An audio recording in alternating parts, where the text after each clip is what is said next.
ओम शांति। 15 सितंबर 2021 बाबा के आज के महावाक्य हैं। बाबा समझाते, मीठे बच्चे, अभी तुम अमर लोक की यात्रा पर हो। तुम्हारी ये बुद्धि की रूहानी यात्रा है जो तुम सच्चे सच्चे ब्राह्मण ही कर सकते हो। अभी हम अमर लोक की यात्रा पर है। बाबा कहते ये बुद्धि की यात्रा है और इस बुद्धि की यात्रा को केवल सच्चे सच्चे ब्राह्मण ही कर सकते हैं। प्रश्न है, अपने आप से व आपस में कौन सी वार्तालाप करना ही शुभ सम्मेलन है। बाबा समझाते, अपने आप से बातें करो कि हम आत्मा अब इस पुराने छीछी शरीर को छोड़ वापस घर जाएंगे। ये तन कोई काम का नहीं, अब तो बाबा के साथ जाएंगे। आपस में जब मिलते हो तो यही वार्तालाप करो कि सर्विस वृद्धि को कैसे पाए, सबका कल्याण किस तरह हो, सबको रास्ता कैसे बताएं। यही शुभ सम्मेलन है। अपने आप से बाबा कहते वार्तालाप करें और उसमें ये याद दिलाएं स्वयं को कि ये शरीर छोड़ अब हमें वापस घर जाना है। और बाबा कहते जब एक दो ब्राह्मण आपस में मिलते हैं तो ये प्लानिंग करनी चाहिए कि सर्विस कैसे वृद्धि को पाए, किस तरह से हम सबका कल्याण कर सकते हैं, कैसे हम सबको रास्ता बताएं, बाबा का संदेश दें। गीत है, दिल का सहारा टूट ना जाए। ओम शांति। मीठे मीठे रूहानी बच्चे, सभी सेंटर्स के ब्रह्मा मुख वंशावली सर्वोत्तम ब्राह्मण कुलभूषण अपने कुल को जानते हैं। जो जिस कुल के होते हैं वे अपने कुल को जानते हैं, चाहे कम कुल वाले हों व अच्छे कुल वाले हों। हर एक अपने कुल को जानते हैं और समझते हैं कि इसका कुल अच्छा है। कुल कहो व जाति कहो, दुनिया में तुम बच्चों के सिवाय और कोई नहीं जानते कि ब्राह्मणों का ही सर्वोत्तम कुल है। पहला नंबर कुल कहेंगे तुम ब्राह्मणों का। ब्राह्मण कुल अर्थात ईश्वरीय कुल। पहले है निराकारी कुल, फिर आते हैं साकारी सृष्टि में। सूक्ष्म वतन में तो कुल होता नहीं, ऊंचे से ऊंचा साकार में है तुम ब्राह्मणों का कुल। तुम ब्राह्मण आपस में भाई बहन हो। बहन और भाई होने कारण विकार में जा नहीं सकते। तुम अनुभव से कह सकते हो कि ये पवित्र रहने की बड़ी अच्छी युक्ति है।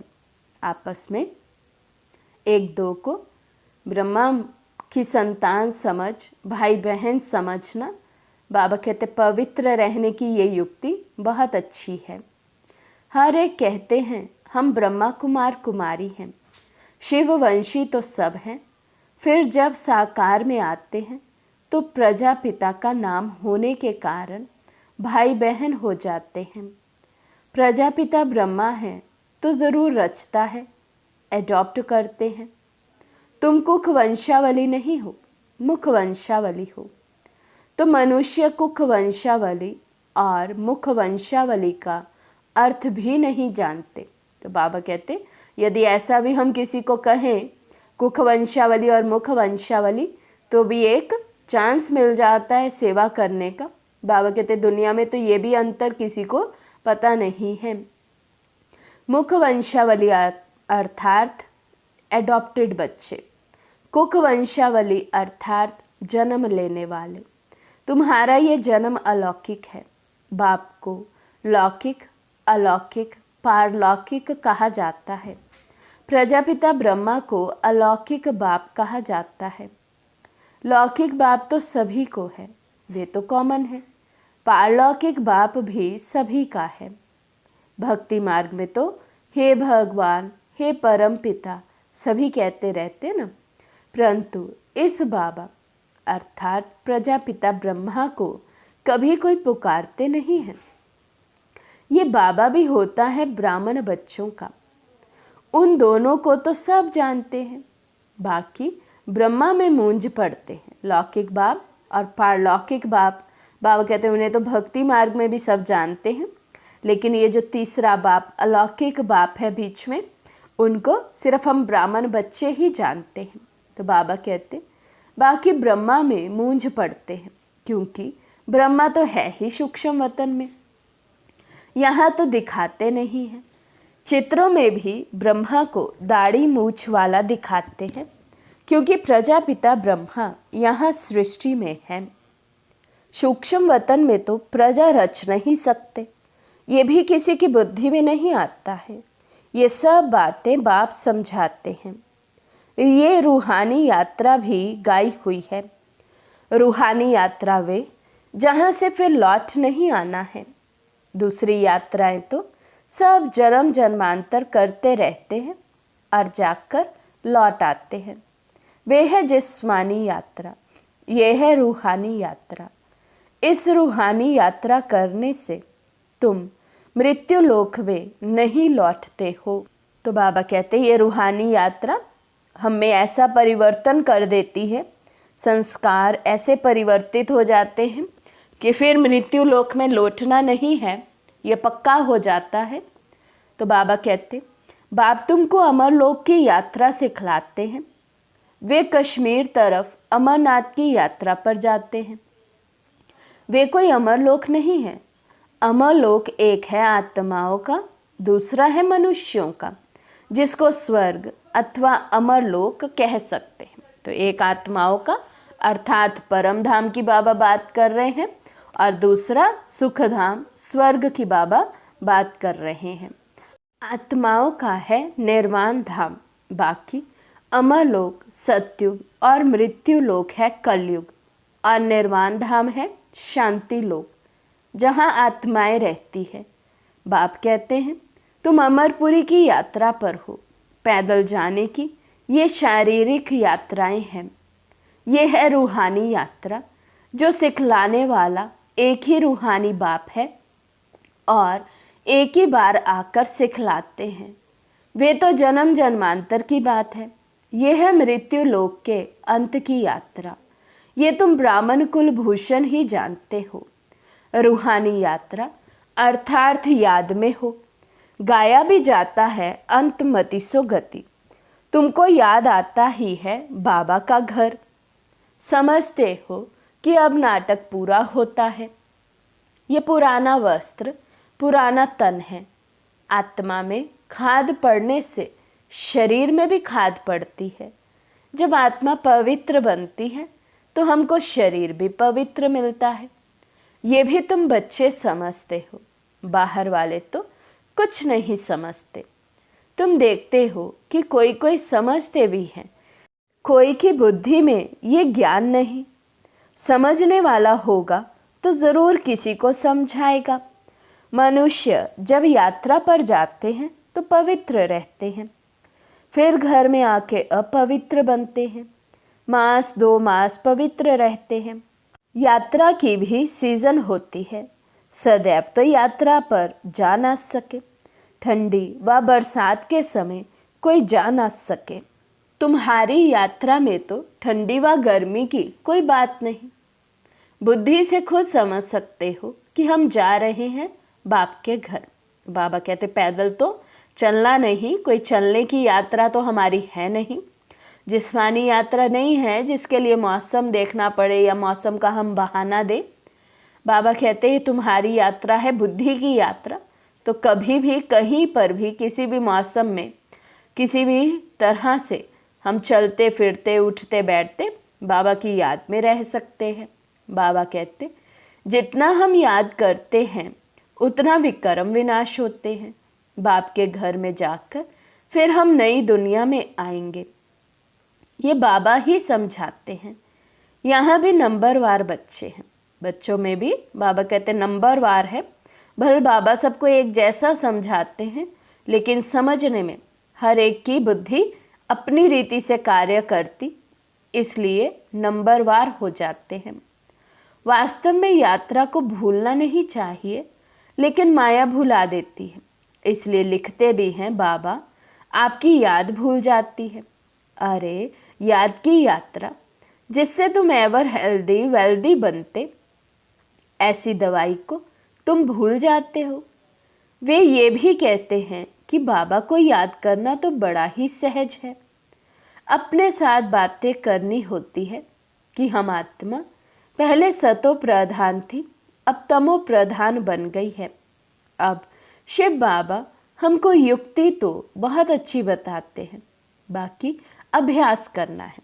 तो बाबा कहते युक्तियाँ तो बाबा बहुत अच्छी बताते हैं, लेकिन हम अभ्यास करें, अपने पर अटेंशन दें और उस युक्ति को यूज़ करें तो अपनी वैसी स्थिति भी बना सकते हैं। बाबा कहते आंख बंद कर विचार नहीं किया जाता। बाबा ने एक्ट करके दिखाई। उस समय सभा में जब बाबा ने ऐसे मुरली चलाई तो ये एक्ट करके बताई होगी कि आंख बंद करके विचार नहीं करना है। अपने साथ बातें करो कि हम सतो प्रधान थे, हम ही राज्य करते थे। जैसे भक्ति मार्ग में करते ना, बस आंख बंद करके सोचते हम ध्यान लगा रहे हैं। बाबा कहते यहाँ वो सब नहीं है, यहाँ तो अपने आप से बात करनी है। ये स्वदर्शन चक्र बुद्धि में फिर आना है, कैसे हम आत्मा सतो प्रधान से अभी तमो प्रधान बनी है और अब फिर से तमो प्रधान से सतो प्रधान बनना है। वे दुनिया गोल्डन एज थी, फिर सिल्वर, कॉपर, आयरन एज में आ गए। अब आयरन एज का अंत है, तब बाबा आया हुआ है। बाबा हम आत्माओं को कहते हैं कि मुझे याद करो और अपने घर को याद करो। जहाँ से आए हो तो फिर अंतमति सो गति हो जाएगी, तुमको वहाँ ही जाना है। बाबा कहते जहाँ जाना है उसे ही याद करेंगे तो अंतमति सो गति होगी। ये युक्ति बाप बतलाते हैं कि सवेरे उठकर अपने से बातें करो। बाबा एक्ट करके दिखाते हैं। हम भी सवेरे उठ विचार सागर मंथन करता हूँ। सच्ची कमाई करनी चाहिए ना, सुबह का साईं। तो उस साईं को याद करने से तुम्हारा बेड़ा पार हो जाएगा। बाबा जो करते हैं, जैसे करते हैं, वे बच्चों को भी समझाते हैं। इसमें खिटपिट की बात नहीं, ये कमाई की बहुत अच्छी युक्ति है। अल्फ को याद करने से बे की बादशाही तो मिल ही जाएगी। बच्चे जानते हैं कि हम राजयोग सीख रहे हैं। बाबा बीज रूप नॉलेजफुल है, तो हम भी झाड़ को पूरा समझ गए हैं। ये भी मोटे रूप में नॉलेज है। आदि में ये झाड़ कैसे वृद्धि को पाता है, फिर कैसे उनकी आयु पूरी होती है, और झाड़ तो तूफानों आदि के लगने से गिर जाते हैं। परंतु इस मनुष्य सृष्टि झाड़ का पहला फाउंडेशन देवी देवता धर्म प्रायलोप हो जाता है। ये भी होना ही है। बाबा कहते ये भी ड्रामा में नोंद है, देवी देवता धर्म ही प्रायलोप हो जाता है। ये जब गुम हो जाए तब कहा जाए कि एक धर्म की फिर से स्थापना और अनेक धर्मों का विनाश। कल्प कल्प ये धर्म प्रायलोप होता है। आत्मा में खाद पड़ जाती है तो जेवर झूठा हो जाता है। बच्चे समझते हैं हमारे में खाद थी। अब जब हम स्वच्छ बनते हैं तो औरों को रास्ता बताते हैं। दुनिया तो तमो प्रधान है, पहले सतो प्रधान हेवन था। तो बच्चों को सवेरे सवेरे उठ अपने से बातें अर्थात रूह रिहान करनी चाहिए। विचार सागर मंथन करना चाहिए। फिर किसी को समझाना होता है कि ये 84 जन्मों का चक्र है। 84 जन्म कैसे लेते हैं, कौन लेते हैं? ज़रूर जो पहले आएंगे वही लेंगे। बाप भी भारत में आते हैं, आकर 84 का चक्र समझाते हैं। बाप कहाँ आए हैं ये भी नहीं जानते। बाप आकर अपना परिचय खुद देते हैं, कहते हैं कि मैं तुमको राजयोग सिखलाता हूँ, मन मना भव। बाबा आकर अपनी पहचान भी देते हैं। जब तक बाबा स्वयं आकर अपनी पहचान ना दे तो हम कोई भी बाबा को पहचान नहीं सकते हैं। बाबा कहते मुझे याद करो तो विकर्म विनाश होंगे। ऐसी समझानी कोई दे ना सके। भल गीता आदि सुनाते हैं, वहाँ भी लोग जाते रहते हैं, परंतु भगवान कभी तो आया होगा, ज्ञान सुनाया होगा, फिर जब आए तब सुनाए ना। वो लोग तो गीता पुस्तक उठाकर बैठ सुनाते हैं, यहाँ तो भगवान है ज्ञान का सागर, इनको कुछ हाथ में ले पढ़ना नहीं है, ये सीखता नहीं है। कल्प पहले भी आकर तुम बच्चों को संगम पर सिखाया था, बाप ही आकर राजयोग सिखलाते हैं। ये है याद की यात्रा। तुम्हारी बुद्धि ही जानती है, सिवाय ब्रह्मा मुख वंशावली ऐसा कोई मनुष्य नहीं होगा जिसके पास ये ज्ञान होगा। सब में सर्वव्यापी का ज्ञान भरा हुआ है। ये कोई नहीं जानते कि परमात्मा बिंदी है, ज्ञान सागर पतित पावन है। सिर्फ ऐसे ही गाते रहते हैं। गुरु लोग जो सिखाते हैं वे सत सत करते रहते, अर्थ कुछ नहीं समझते, ना उस पर कभी विचार चलाते तो ये सत्य है व नहीं। बाप समझाते हैं कि तुम बच्चों को चलते फिरते याद की यात्रा में जरूर रहना है, नहीं तो विकर्म विनाश हो नहीं सकते। कुछ भी कर्म करते रहो, परंतु बुद्धि में बाप की याद रहे। श्रीनाथ द्वारे में भोजन बनाते हैं तो बुद्धि में वे श्रीनाथ रहता है ना, बैठे ही मंदिर में है। जानते हैं कि हम श्रीनाथ के लिए बनाते हैं। भोजन बनाया, भोग लगाया, फिर घर वाले बच्चे आदि याद आते रहेंगे। वहाँ भोजन बनाते हैं मुख बंद, बात नहीं करेंगे। मनसा से कोई विकर्म नहीं बनता। वे श्रीनाथ के मंदिर में बैठे हैं, यहाँ तो शिव बाबा के पास बैठे हो। यहाँ भी बाबा युक्ति बताते रहते हैं, बच्चे कोई फालतू बात नहीं करना। कितना बाबा टेंशन दिलाते हैं बच्चों को कि फालतू शब्द हमारे मुख से नहीं निकलने चाहिए, फालतू बातों में अपना टाइम वेस्ट नहीं करना है। सदैव बाप से मीठी मीठी बातें करनी है। जैसा बाप वैसे बच्चे। बाप की स्मृति में रहता है कि चक्र कैसे फिरता है, तब तुम बच्चों को आकर सुनाते हैं। तुम बच्चे जानते हो कि हमारा बाबा मनुष्य सृष्टि का बीज रूप चैतन्य है। कितनी सहज बात है, परंतु फिर भी समझते नहीं हैं, क्योंकि पत्थर बुद्धि है ना। उस बीज को हम चैतन्य नहीं कहेंगे, ये नॉलेजफुल चैतन्य है, ये एक ही है। वे बीज तो अनेक प्रकार के होते हैं, स्थूल बीज जिनसे अलग अलग पौधे पेड़ निकलते। बाबा कहते वे चैतन्य बीज नहीं है। चैतन्य और नॉलेजफुल तो केवल एक शिव बाबा ही है। भगवान को कहा जाता है मनुष्य सृष्टि का बीज रूप, तो बाप हो गया ना। आत्माओं का बाप परमात्मा है तो सभी ब्रदर्स ठहरे। बाप भी वहाँ रहते हैं जहाँ तुम आत्माएं निवास करती हो। निर्वाण धाम में बाप और बच्चे रहते हैं। इस समय तुम प्रजापिता ब्रह्मा की संतान भाई और बहन हो, इसलिए कहलाते हो शिववंशी ब्रह्मा कुमार कुमारियां। ये भी तुमको लिखना है कि हम ब्रह्मा कुमार कुमारियां भाई बहन हैं।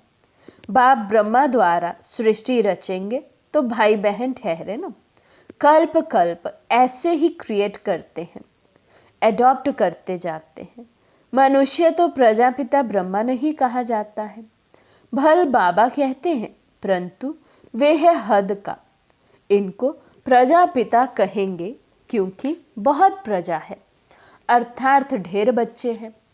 तो बेहद का बाप बच्चों को सभी बातें बैठ समझाते हैं। ये दुनिया बिल्कुल बिगड़ी हुई छी है। अब तुमको वह की दुनिया में ले जाते हैं। तुम्हारे में भी बहुत हैं जो भूल जाते हैं। अगर ये याद हो तो बाप भी याद रहे और गुरु भी याद रहे कि अब वापस जाना है। बाबा कहते परम धाम और सुख धाम भी यदि याद रहे तो भी बाबा की याद सहज बनी रहे। पुराना शरीर छोड़ देंगे क्योंकि ये तन अब काम का नहीं है। आत्मा अब पवित्र होती जाती है तो शरीर भी पवित्र होना है।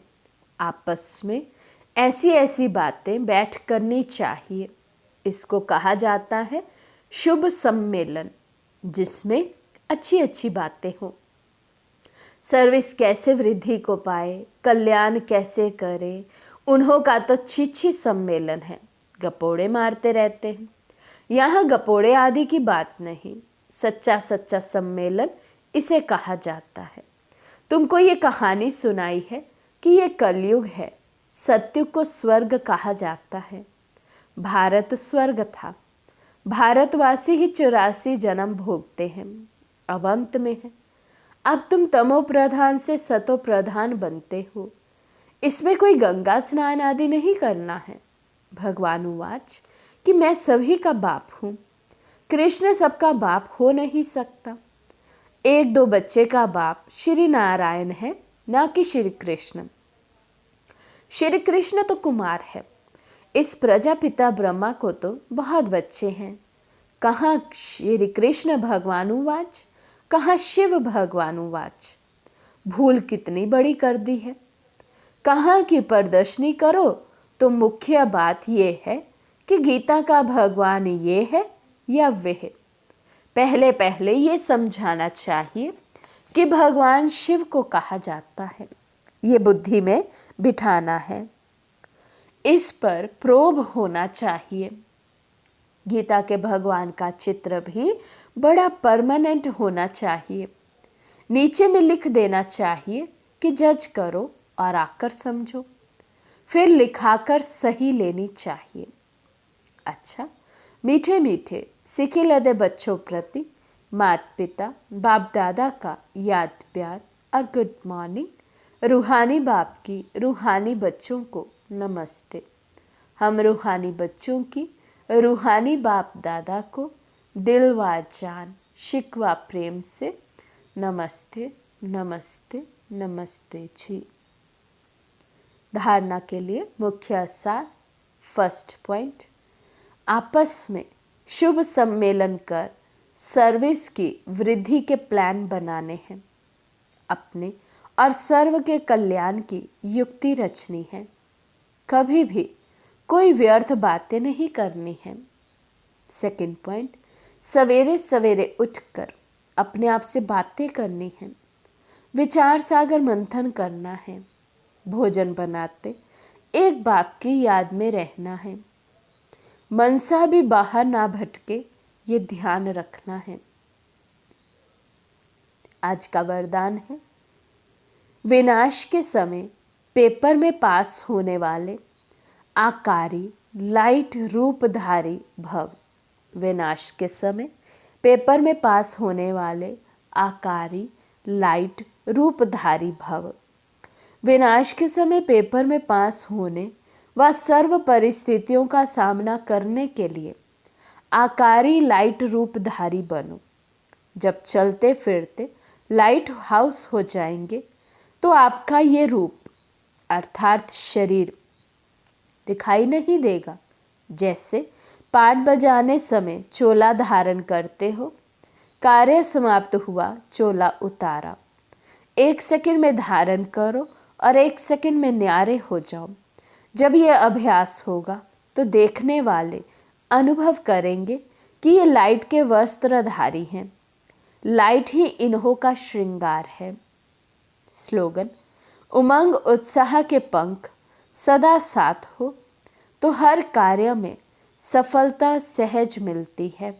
उमंग उत्साह के पंख सदा साथ हो तो हर कार्य में सफलता सहज मिलती है। अच्छा, ओम शांति।